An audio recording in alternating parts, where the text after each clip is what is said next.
So you're ready to talk about exercise as medicine. Yes. I think we've been saying this for forever, 25 years plus, whatever, but I think it's now more mainstream and more talked about. But what does it mean exactly? Well, okay, so great study done by Swinburne in the American Journal of Public Health, where they had physicians write on a prescription pad to patients, do your exercise. And then the group that didn't get it, they compared and they found the group that got that from the physician, everybody did their exercises. So part of it is people need to think of exercise as medicine. Yes. You know, not that it's something that's good for you. You know, as this one gentleman said in his book, exercise is like, how do you say it? I want to get it correct. That we shouldn't tell our patients that exercise is good for you. We should tell our patients that exercise is to you like chemotherapy is for somebody who has cancer. Wow. It is. That's powerful. Yeah. It is so important because if you don't take the chemotherapy, you're going to die of cancer.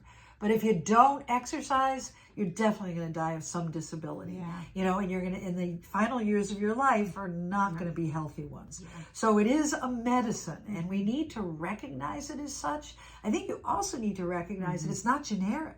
You know, you don't. If your doctor says exercise and he tells you go out the door without a prescription, you know, I think a lot of people will just do whatever. You know, it'd be so much better if you went to a therapist and they said, well, you really need strength training, or you really need, you know, to emphasize flexibility. I mean, wouldn't it be best to know that it is a medicine? You wouldn't take aspirin for everything. You know, why do cardio for everything? Right. It's not going to work.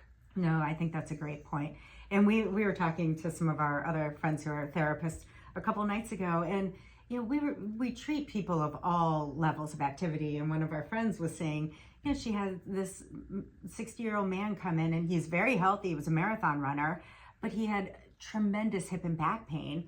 And you know, all he ran, and was a great marathoner. Never strength trained. So she took him through strength tests, and he was so weak in his core and his hips. I mean, and that could be.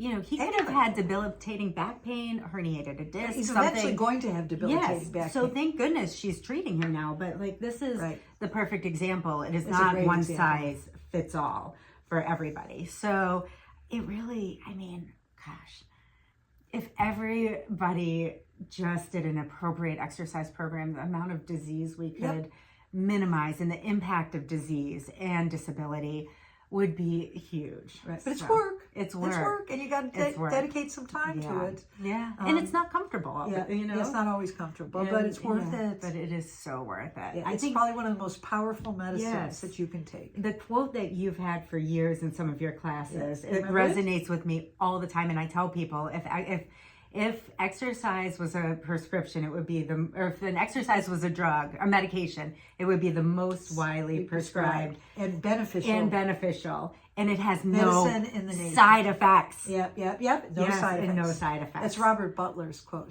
He was the head of National Institute on Aging. Yeah. So there you go. Yeah. I love that quote. I do too. Exercise as medicine.